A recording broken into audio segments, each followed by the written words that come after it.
Welcome to the Real Estate and Financial Independence Podcast.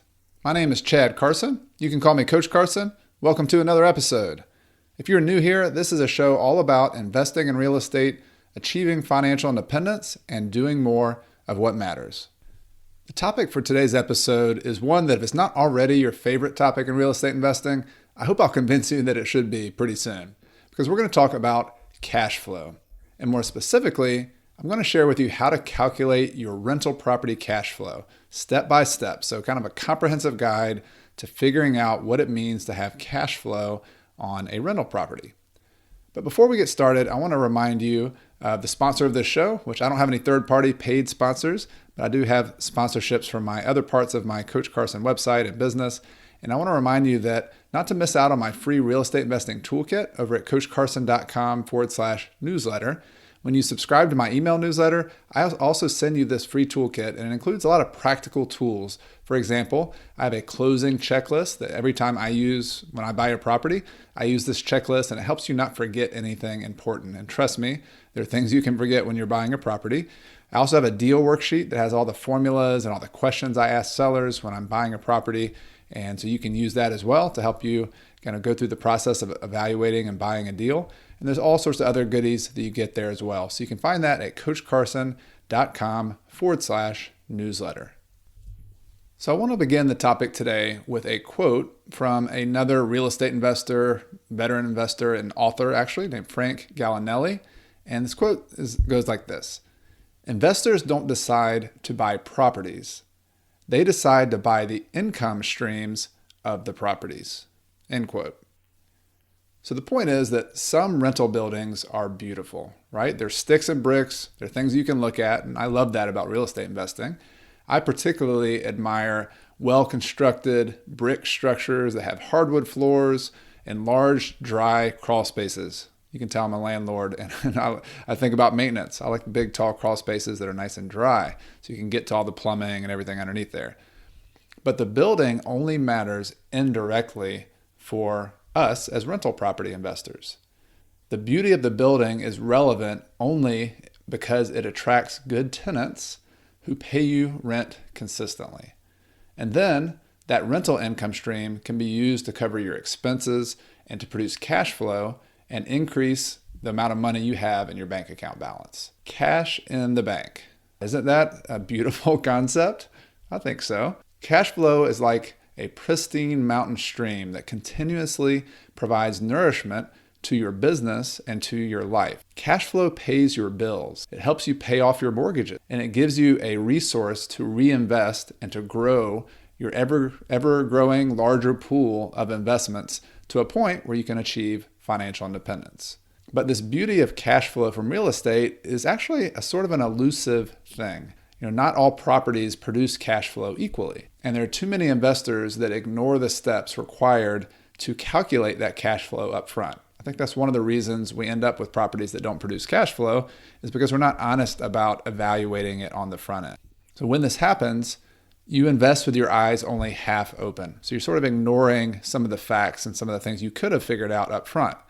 And a negative or a subpar cash flow tends to follow you for years and years. There's a saying in the real estate industry that it's called an alligator. If you have something that's negative cash flow and it basically eats your bank account every single month, it's like an alligator. It's not, I'm a biology person. I like outdoors and animals, so I think alligators are actually pretty cool. But when it comes to eating your bank account, that image of an alligator chomping down on your cash flow is not good.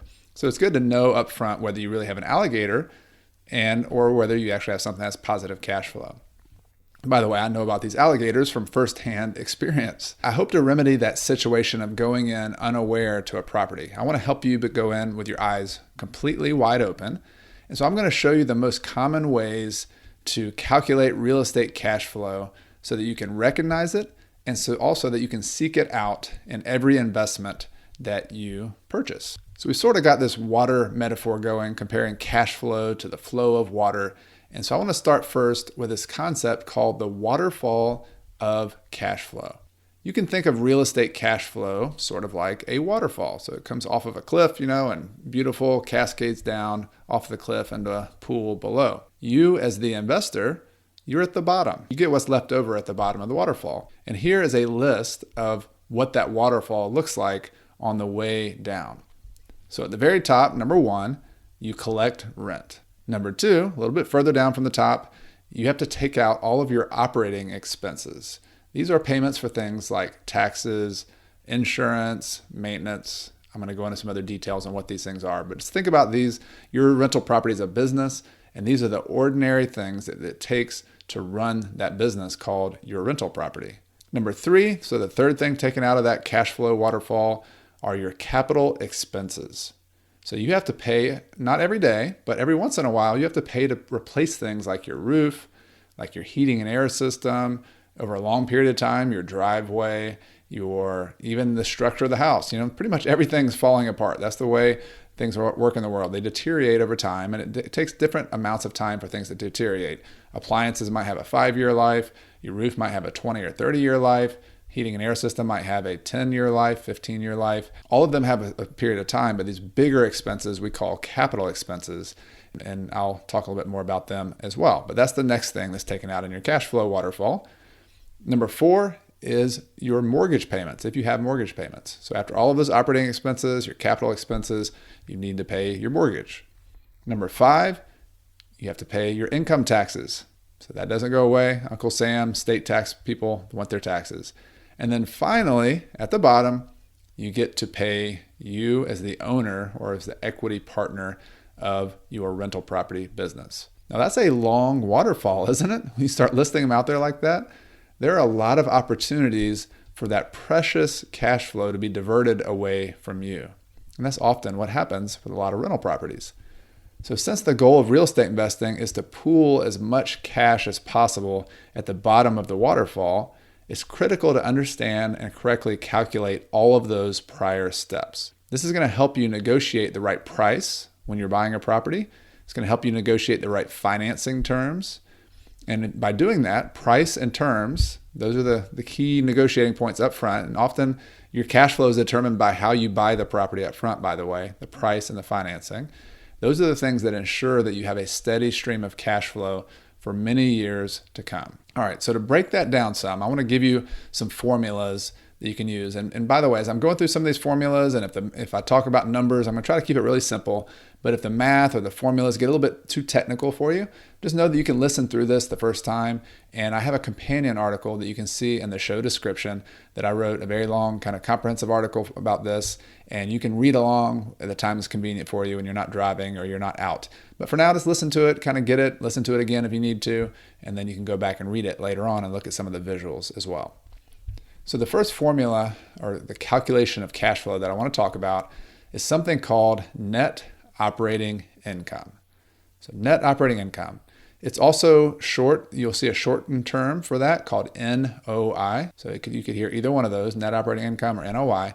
And this is really the foundational formula used to calculate rental property cash flow. NOI basically tells us the income that's left over after paying all of your everyday rental expenses. And this is all of your everyday expenses except for your financing or your mortgage payment. I'll talk about that more in a minute, but just for now, know that when you calculate NOI, it's all of the things having to do with the property itself, but not your financing or interest payment. So these expenses that we're talking about here are called operating expenses. And they include things like your vacancy reserve. So the fact that every once in a while, your property is not going to be full. You're going to have a month or two or maybe longer when you're not collecting rent. So that's called setting aside money for a vacancy reserve. You're also going to have management fees. You're going to have property taxes. You're going to have earned insurance. You're going to have maintenance. And so the formula, I'm just going to read it out for you. You can look at the companion article to see this kind of in a spreadsheet form. But the formula sounds like this. You start at the top with your gross rental income, your total rental income. You subtract things like your vacancy, or sometimes in the commercial world, we also have another term called credit loss reserve. So sometimes you don't collect all the money that people owe you. So part of that rent that you should be collecting might be lost to somebody not paying you 1 month. So a vacancy and or a credit loss reserve is that kind of first line item that you might want to consider. Then you're going to start subtracting other expenses like your management fees. And even if you don't manage a property, by the way, even if you don't pay a third-party manager, I highly recommend you build in, every time you evaluate a property, some kind of fee that's a reasonable market rate for management companies. Because even if you do it yourself, you should be paying yourself that, and you should be anticipating that someday you might want to pay somebody else to do it. If you're not paying yourself for that, and if you're not calculating it, you're essentially working for free. You could be working another job or doing something else if you want to do it for free. Pay yourself that money or set it aside and just at least account for it, because someday you might want to be traveling and doing something else, like I've done a lot with going to Ecuador and going to different places with my family. And by building in that management fee into my calculations, it's allowed me to pay other people to manage the property for me. All right, so that's a little aside. We were talking about all the operating expenses: vacancy, credit loss, management fees, property taxes. That's pretty self-explanatory, but you want to make sure you figure that out. Property insurance. You have an insurance agent on your team who can help you figure that out if you're just evaluating a new property. And then you have maintenance and repairs. Now, maintenance and repairs are your basic everyday things. It could be like I have an apartment building and we have to pay for the lawn maintenance on the property. We also have to pay for, we're in the South where there's lots of insects, and so we have to pay for pest control to come out once a quarter and spray or do some kind of treatment on the property. So those are ordinary maintenance. But then you also have things, the faucet might leak. You might have a tenant move out and you're turning it over and you got to paint it. You got to do kind of fix up things. These are ordinary, normal kinds of maintenance repairs, as opposed to some of the bigger ones we talked about earlier. And I'm going to talk about some more called capital expenses. Those are a little bit different. We're not calculating those yet. All right, so maintenance and repairs, that's one thing. We also have utilities. So sometimes if you have a multi-unit building in particular, you're sometimes paying for either a common area electric, for example, or maybe you have a common area water bill. Or sometimes I have a property or two that we pay the water for all of our tenants, and then we just include that in the rent. So we have one big water bill, and then we pay, they don't pay for it separately. So that could be water, could be electric, could be garbage as well. We have garbage dumpsters on some of our properties, and so that is a line item for utilities. And then finally, there's just a miscellaneous or other expenses. And one that comes to mind for me is I pay for business licenses and rental licenses in my town. So if that's the case for you, which it is in many places, you want to make sure to put any other expenses there. And so when you subtract all of those expenses from your gross rental income, you get what's called your net operating income. That's what's left over. Now, these operating expenses are items that you'll likely write checks for sometime during the regular year. So just an ordinary year when you're operating your business, these are things you'll usually write checks for. And without paying those expenses, your business, called the rental property, wouldn't be able to operate. So that's how you can kind of think about those expenses. Are they the normal things that I've got to pay for? You got to pay your property taxes, otherwise you'll lose your property to a tax sale. You've got to pay your manager, otherwise they won't manage the property for you, and so on. But notice that the expenses this formula does not include, that I mentioned earlier, like your mortgage costs and your capital expenses. Mortgage expenses vary a lot from one investor to another. So I might buy a property and pay all cash for it, and I have no mortgage expenses. Another person might have 100% mortgage and a much higher payment. One person might have one interest rate and one person might have another.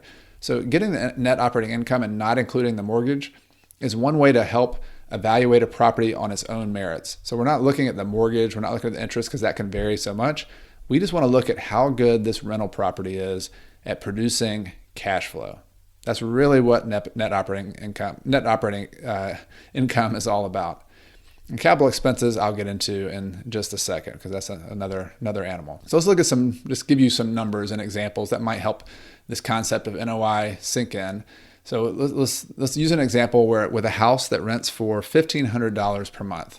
So here's a possible monthly net operating income using these real numbers. So you would start with $1,500 at the top. And let's say we subtracted a 5% vacancy reserve, which is pretty common for a lot of places. You want to, sometimes it's higher, sometimes it's lower, but 5% of $1,500 is $75. And then you're going to have a 10% management fee in this case. Sometimes that fee is smaller, sometimes it's larger, but 110% is about what I pay these days.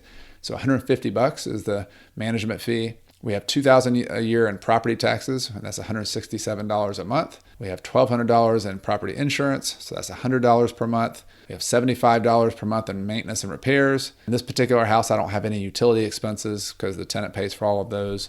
And then I have a $100 per year rental license, so that's $8 per month. So I'll do the math for you, or you can look at the companion article, but when you subtract all of those expenses from $1,500, I have $925 left over. That is my net operating income. So again, NOI is helpful because it begins to tell us how much cash flow we have available to pay our lenders, to pay our equity partners. It's just a foundational starting point for all of the other calculations you might want to do from there. But while we're on the topic of net operating income, I want to talk about a close cousin to this calculation. And I'm going to get into, as I promised earlier, capital expenses. Talk about that a little bit more. So the close cousin of net operating income is something called cash flow from operations. Cash flow from operations. Now, while net operating income is important, this cash flow from operations, or sometimes you can abbreviate that as CFO, it actually more accurately tells you what you need to know as an investor. It really tells you the better bottom line of cash flow. So the formula is really simple. You just take the net operating income that we just calculated, and all you do is you subtract your capital expense reserves. Capital expense reserves. And when you do that, when you subtract capital expense reserves from net operating income, you get your cash flow from operations. So if you're a commercial investor, like buying bigger commercial buildings, this definition could be a little bit more complicated. It could include things like deductions for leasing commissions and tenant improvements, some other things that aren't technically expenses right off the bat. But for those of us who are in small residential world, investing world, which I'm assuming a lot of you are, the important thing to include here are capital expense reserves. So let's talk about those. Capital expenses, you also might hear the term abbreviated as CapEx, so CAPEX. So CapEx stand for, they're the real life expenditure I see ignored by more real estate investors than any other thing on the analysis of a purchase. They're really easy to ignore, and they're the thing that come back to bite you later on. And I know this, again, from personal experiences. So CapEx include the large expenses. So these are things like your roof, your heating and air system, your driveways, and other structural items of the property. And the thing is, these items wear out over time and they have to be replaced. That's just a natural part of a property. And when that happens, the issue with these, and the reason they come back to bite you, is that most of these are not small checks that you have to write. They're very big checks. So it's the kind of event that can empty your bank account. Like if you have a $5,000 heating and air expense, you got to replace the whole thing. If it were a big expensive heating and air, that's a big deal. If it was a $7,000 roof, that's a big deal. And so if you don't have a lot of money set aside for this, a surprise to you, you could be in for a rude awakening. And this is one of the bigger challenges that people have from a cash flow standpoint, is not preparing for this. So in order to avoid these cash flow catastrophes, I recommend using this formula whenever you're budgeting for future capital expenses. So using this formula to estimate up front what your real cash flow is, and then set up a physical bank account. So actually have every month, you would have a line item, and you'd have to make a guess on it. We'll talk about some numbers here, but you would actually have a line item where every month when you collect all your rent, you pay your taxes, you set aside some money for taxes, for insurance, you pay your maintenance, you pay your manager. You also set aside money every month to a reserve account. So that's my recommendation. That's something that I think you'll thank me for later on. You'll be very happy you did that. So I want to share with you what that would actually be like, what the numbers could look like on an example property. And I'm going to use the same numbers that I did before in the net operating income example. But in this case, I'm going to pick a number. I'm going to say that $900 per year is what I'm going to set aside, and that's also $75 per month. So $900 a year, $75 a month, same thing. That's what I'm going to set aside in my capital expense reserve. Now, is that the right number? Is it the wrong number? There's a much bigger conversation, which I'd like to have another episode on at some point, talking about how you can get a little bit more scientific about figuring out how much you should set aside. You could look at the cost of a roof 20 years from now when you need to replace it, a heating and air 10 years from now. You can work it backwards. You can put in some inflation numbers. You can get pretty sophisticated with that, and that's the right answer. Like if you really want to get scientific about it and accurate, that's probably the best answer. But I know most people don't go that step. So I think at least like baby step here of capital expense budgeting is to set aside something. Don't set aside a couple $100, set aside $900, $1,000 a year. That'd be a good starting point for most. And some people use a rule of thumb, like a certain amount of money per doors. Like if you had a four unit building, maybe you set aside $750 or $900 per door. You can figure out some number, but if you're just setting aside something, over time, you're going to figure out what the real number is, and you can adjust that. And that's what I've done in my own business. But you'll be ahead of the game if you're setting aside something. That's a little aside there. But here's what that would look like. Remember, if you remember from the last formula, our net operating income was $925 per month. So I'm going to also set aside $75 per month into this separate checking account or savings account. And so what I really have left over, my cash flow from operations, is $850 per month. So with the cash flow from operations calculated, you can now go on to figure out how much you can afford to borrow against this property. So this is an important step. Almost all of us, when we first start buying real estate, we borrow money. But getting to this point where you actually know how much cash flow this property is producing from the operating of this property, that's a really critical number before you go out and borrow some money. Because you got to know how much you have to cover it and how much cushion you have between your cash flow from operations and what your mortgage payment is going to be. So let's talk about that. Let's talk about the next cash flow calculation called cash flow after financing. So free and clear real estate would be great, right? I've talked about that before. You've heard me talk about that on the podcast before. But most investors, most of us, start off with borrowed money to purchase real estate. So this calculation, this cash flow after financing, is one of the most important things we can figure out after the prior calculations. And this formula is actually very simple. You just take the prior number that we figured out, cash flow from operations, and you simply subtract your total financing cost. So what's the monthly cost or the annual cost if you're doing it on a yearly basis that's going to cost you to pay for your mortgage, your principal and your interest payment? And when you subtract your principal and interest from that cash flow from operations, you're going to get your cash flow after financing. So it's a simple formula. The only real effort of figuring out your cash flow after financing is actually calculating your financing payment itself. So if you have a normal, like a 30-year fixed kind of mortgage, it's really simple to use what's called a loan calculator. So there are a lot of these online. You can Google them, or if you go to the companion article that I have linked in the show description, I've got several financial calculators or amortization calculators that I like. The first one that you see there on the list is the one I've used the longest since I started investing in real estate, and I would recommend that one. So you can click on that, but find whichever one you're comfortable with. I'll give you a brief example here just to show you how an online financial or amortization calculator works. So let's say that the asking price of a property that I'm looking at to buy and I'm doing my evaluations on is $150,000. And you know that your lender requires a 20% down payment if you're going to get a loan from this lender. So 20% of $150,000 is $30,000. So $15,000 is 10%. So I just multiply that times 2 to get $30,000, right? So the amount of money I'm going to borrow is $120,000. That's an 80% loan. And let's say that I know from my lender, I've got my team member, my mortgage broker, mortgage lender, they told me that if I put 20% down, I can get a 5% 30-year mortgage. All right? So those are just given to you by your lender on their rate sheet. So what you would do is you go to one of these amortization calculators, and it's really simple. If you know a few of the things you need to enter in there, it'll tell you the value for whatever the last one is. So I know I'm going to borrow $120,000. I know I have a 5% interest rate. I know I have a 30-year loan, or in some cases they ask you for the number of payments. So instead of 30 years, you'll put 360 payments because that's 12 times 30. So by knowing those variables, you could then press calculate in the calculator and it'll spit out the payment for you. So it tells you what the payment is. So for example, in my example here where I had a $120,000 loan, 30 years, 5% interest, you just plug that in, press calculate, and it would tell me that my payment is a little bit over $644 per month. Bingo. All right, so just use the calculator, and now I can figure out my cash flow after financing. And let's continue using my example numbers before. Remember, I had $925 per month in net operating income on my example house. I had $850 in cash flow from operations because I had $75 per month in money I set aside for cap expenses.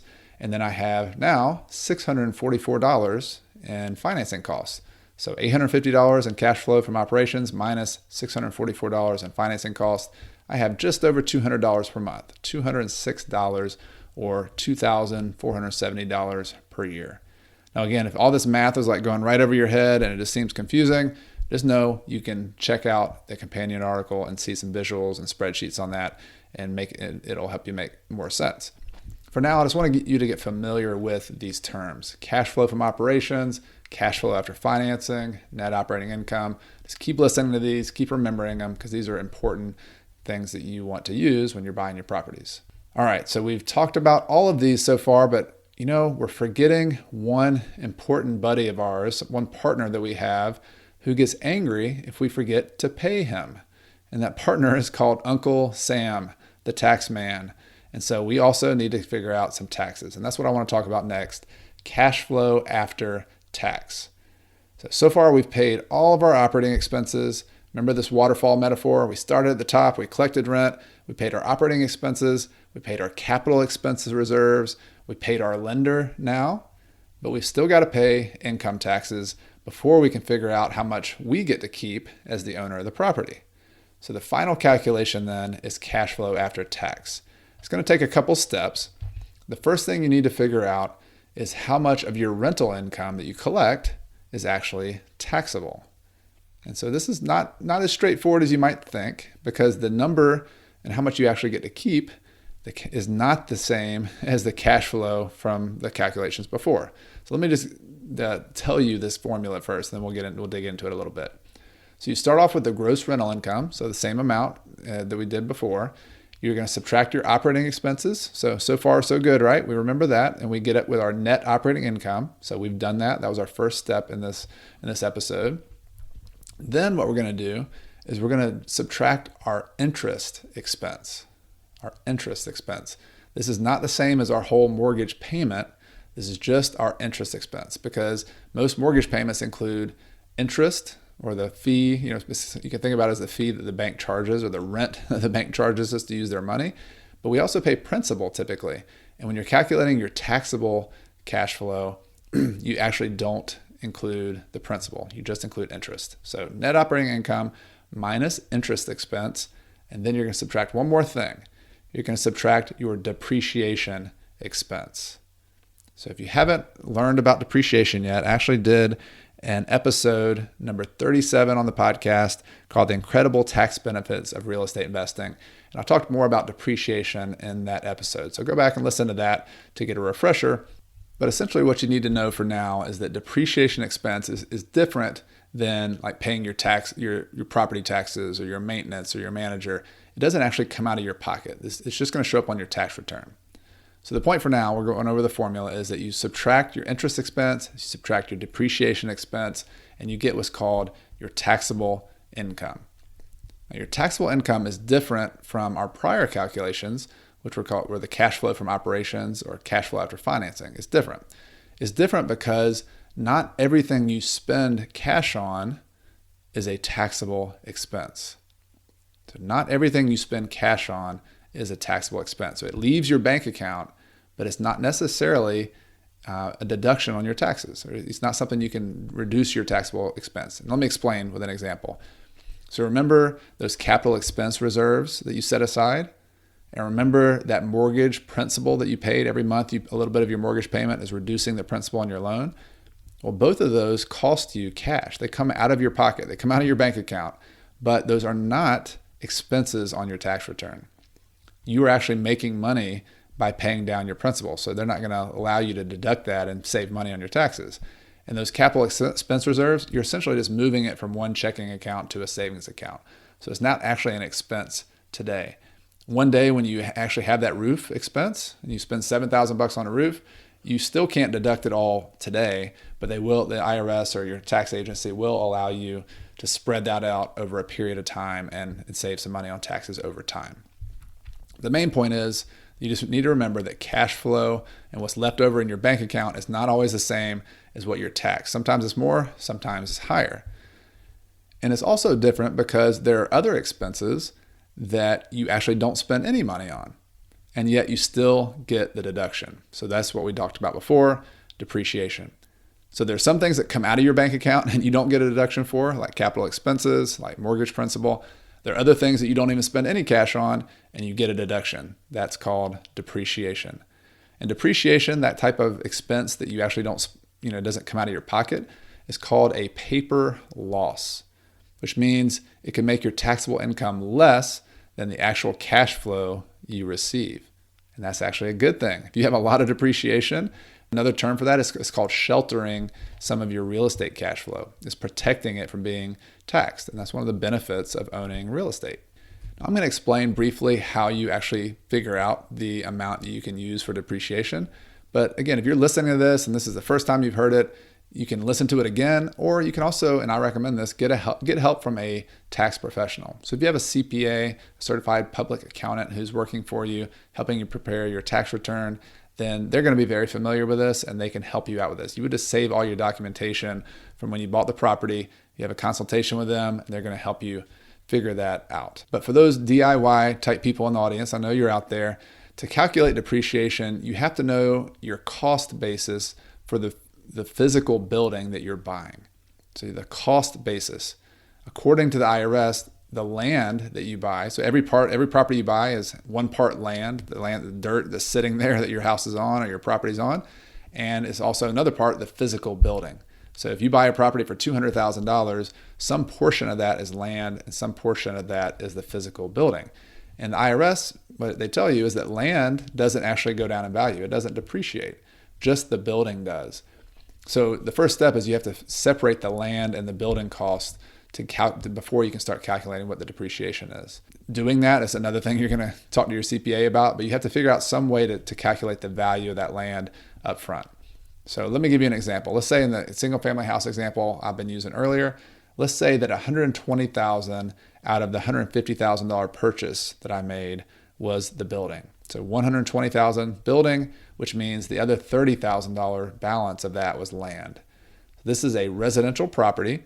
So as of when I'm recording this, the IRS requires you to depreciate that residential property over 27 and a half years. So how do you calculate that?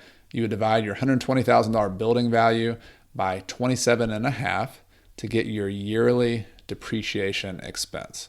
So in my example, $120,000 divided by 27 and a half years means every single year I get a paper loss or a depreciation loss of $4,364 per year. So hold that number in mind for a second, $4,364. You can also go look at the companion article again if you're wanting to look at these numbers and you can remember them like I am. I'm very visual. So if you need to do that, that's cool too.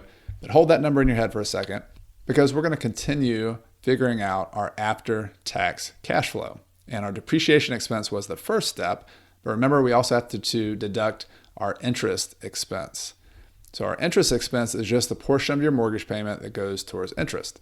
So in our example before, remember we calculated this, that $120,000 was our mortgage. We had a 5% interest rate for 30 years. And so the first year of interest will be about $5,960. How did I calculate that? I used the same amortization calculator that I referred to before. So you can find a link to that in the companion article. The one I use is free. You can use it online.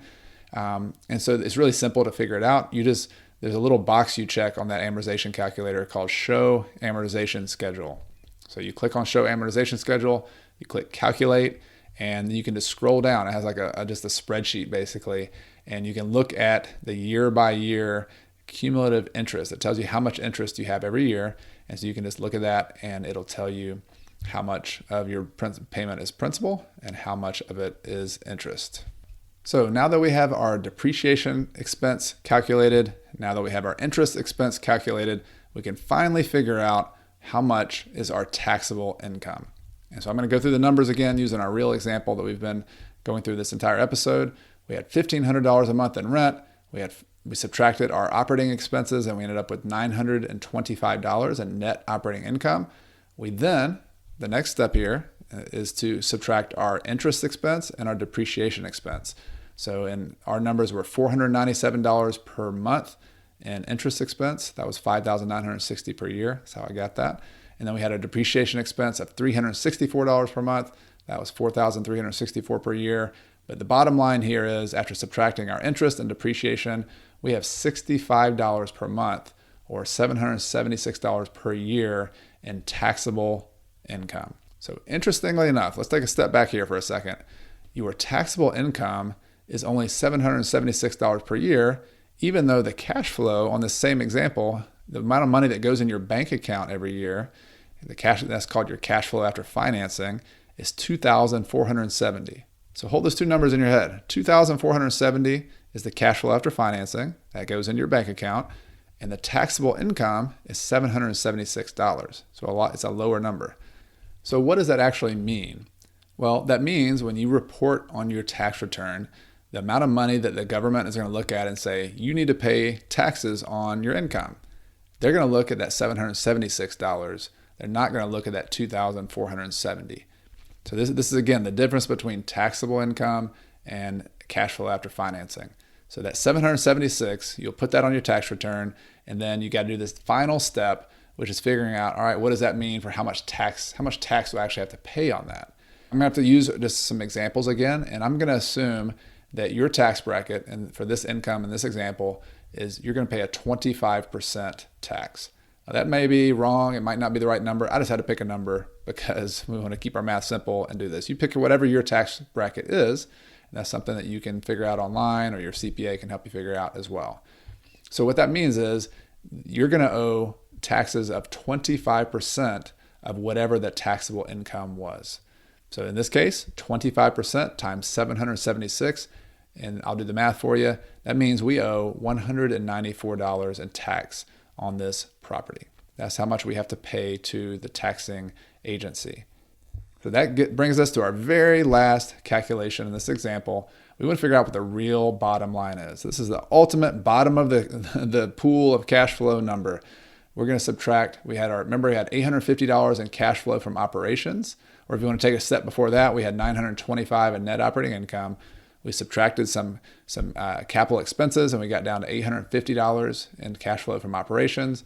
We subtracted our financing cost, which is our principal and interest payment. That's $644. That's going out of our pocket every single month. And that gives us our cash flow after financing, which is $206 per month. All right. But remember, that went into our bank account, but we got to pay taxes. And we just figured out what that was. That was $194 per year, or $16 per month. So we subtract $16 per month from that $206 in cash flow, and we get our cash flow after taxes of $190 per month, or $2,278.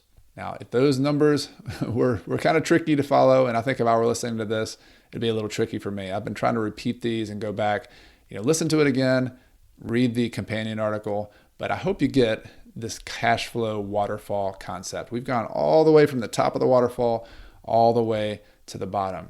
And the point of all that, the point of these steps and these calculations in this whole episode was to help you understand the details of what cash flow from a rental property actually is. That term gets thrown around a lot, right? Oh, I'm making cash flow of my rental property. But I'm pretty sure most people I'm hearing talking about cash flow are not figuring out their cash flow after taxes. They're not getting all the way to the bottom of the waterfall, but you're different, right? You want to learn what actually happens. You want to learn how much you're really making. And so that's what I hope this episode was helpful for. I hope you can take this concept. I hope you can use it. Use these formulas. They're not rocket science, but they are something you need to study a little bit. The formulas are right there in the article. You can borrow them. You can use them. And take them and apply them to your real deals. But more than everyday tools, what these cash flow concepts do is they start revealing the bigger picture strategies of wealth building in real estate. So they're a practical tool for evaluating it, but they also show you how you actually build wealth, how you actually make money. If you go back, you can listen to episode number 19 of the podcast. It was called The 5 Ideal Benefits of Investing in Real Estate Investing. And just as a refresher, those ideal stands for income, depreciation, equity buildup, appreciation, and leverage. So you can think about those as kind of 5 different profit centers of investing in rental properties. That's how you build wealth. That's how you make money. But really the foundation of all of those is the cash flow that your property produces. It's certainly possible to make money in real estate without cash flow. You can buy a piece of land. It can sit there. You can actually have negative cash flow and pay taxes. And over time, it could appreciate in value, or you can do something to that property to make it appreciate in value. But really the little engine of the investment world are these properties that produce cash flow. Some of them produce a little bit. Some of them produce a lot. But whatever they do, they're the cash flow that you produce is what pays your mortgage. The extra cash flow that you can make on a rental property is what helps you pay down your mortgage faster if you do something like a debt snowball. Or it's the cash flow that you can set aside and save to reinvest and buy your next property, and then your next property, and then your next property. So this waterfall that we're talking about here and how to calculate it is a really important concept. It's more than just a formula. It's sort of the foundation of you building wealth, of you building rental income, and eventually, I hope you can join me and a lot of other people who've been working at this. You can use your cash flow to live off of. You can achieve financial independence. That's the goal. That's what I hope for you. And I hope this episode has helped you to get your head around it. If you have any questions, I'd always love to hear from you. You can send questions and comments about this episode and the podcast to podcast@coachcarson.com. That's also where you can submit questions for my Ask Coach episodes that come out every week. So I'd love to hear from you. This is kind of a one-way conversation sometimes when I'm sitting here and recording this. And so hearing from you keeps me energized and knowing that you're out there and you're enjoying it and you have questions. And after you've given me that feedback, there are also a few different ways you can help to support the show if you found this episode and if you find the podcast helpful. The first thing you can do is by subscribing using your favorite podcast player. When you click that subscribe button, it lets you know of all the future episodes as they come out. It also lets me know that people out there want to listen to more. So it keeps me motivated and making more episodes for you. You can also leave a review on your Apple Podcast or whatever your podcast player is. People read those reviews. It helps them decide to listen to the podcast. So I'd appreciate you helping me get the show discovered and shared with other people. And then finally, please subscribe to my email newsletter at coachcarson.com/newsletter. When all the new subscribers to the newsletter get my real estate investing toolkit, which includes things like my deal closing checklist, all the things I do before I close on a property. You get my deal worksheet. You get a ebook and guide to getting focused and moving forward in real estate investing. Actually, a case study that shows you how you can achieve financial independence with real estate and some other fun tools. So you get that at coachcarson.com/newsletter. I want to thank you so much for spending time with me today. You've been listening to the Real Estate and Financial Independence Podcast. My name's Chad Carson. You can always call me Coach Carson, and we're here to talk about real estate investing, achieving financial independence, and doing more of what matters. I'll see you next time.